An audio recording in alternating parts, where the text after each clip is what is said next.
Hey, everybody, welcome back to another episode of the Strategy Game Podcast. I'm your host, Lauren Shippey, and today we're going to be continuing our Seen, Known, and Heard series. And we're talking about this part of the book that I wrote called The Walls We Hit. And I write, sometimes the walls we are continuously hitting are the points of surrender that we need to address most. I'm going to read it one more time because for me, it took a few minutes of processing after I actually wrote this part. Sometimes the walls we're continuously hitting are the points of surrender that we need to address most. So if you keep banging your head up against the same wall, or a relationship dynamic, or a pattern, or something you keep doing that you don't want to do, it's time for a change. Our stubborn human nature just doesn't want to surrender sometimes. So we do everything we can to fight it, but we're not winning because really we're just fighting ourselves.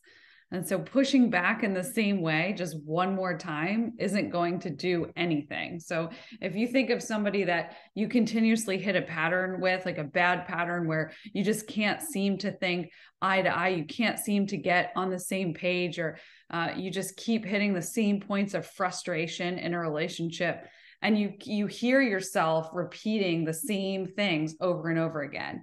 Maybe it's like a one-liner, or it's a phrase, or you don't understand me when, and or it's something maybe like a word that is emerging for you right now. The same word keeps coming up over and over again in this relationship. And I wonder what it would look like if we identified that wall that we're repeatedly responding to, that's taking energy from us, and we asked ourselves how we could respond differently through a lens of seeing and hearing and knowing the other person. I wonder what defenses it would bring down, what breakthroughs would happen over time on both sides. And even if not on the other side, what breakthroughs might happen within us. We can only control ourselves, right? And oftentimes we think that we can control it. If I can just get them to do this, if I can just get them to see this, if I can just explain it this way, then maybe they'll see and maybe they'll understand. And what I've come to realize through this work and through this writing is that it's a false sense of control to think that we can change others. If you've read Melody Beattie's work, Codependent No More, it's just a great example. What an amazing book. Changed my life in my mid-20s when I read that. Just really talking about how we're free. We don't have to take on the things from others. We don't have to spend our time and energy and spin our wheels trying to get someone to see something.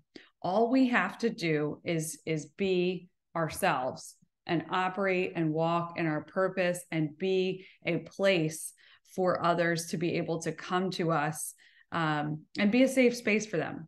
So I think that that's so important to understand. It's definitely a shift. It's a shift that has to happen within us first. We have to recognize those walls that we are continuously hitting. So what walls are you hitting? This is action steps. What is the point of surrender that you need to address most? It's okay. Recognize the fight that you're having with yourself about this and figure out what the point of surrender is that needs to happen. And then really what's been really powerful for me is just releasing that other person of whatever it is that we're holding them responsible for, or we're holding expectations for them, or we are trying to spin our wheels to try to convince them or make something happen, make that thing happen. I find there's great freedom in letting that go. So if we let it go, if we release it, then we can rest, we can be free, and we can focus on walking in our individual purpose and call and charge, and do that well. So that's my hope for you today. I hope that you can identify maybe some patterns or people or moves, whether that be in your business or in your life, where you're continuously hitting the wall I hope that you can get free from that you can free yourself from that. And that's what we realize here, is that we actually have the ability to free ourselves from that when we surrender, release it, give it up. So thanks so much for listening in. As always, check out the show notes if you want to subscribe and stay tuned for the whole journey.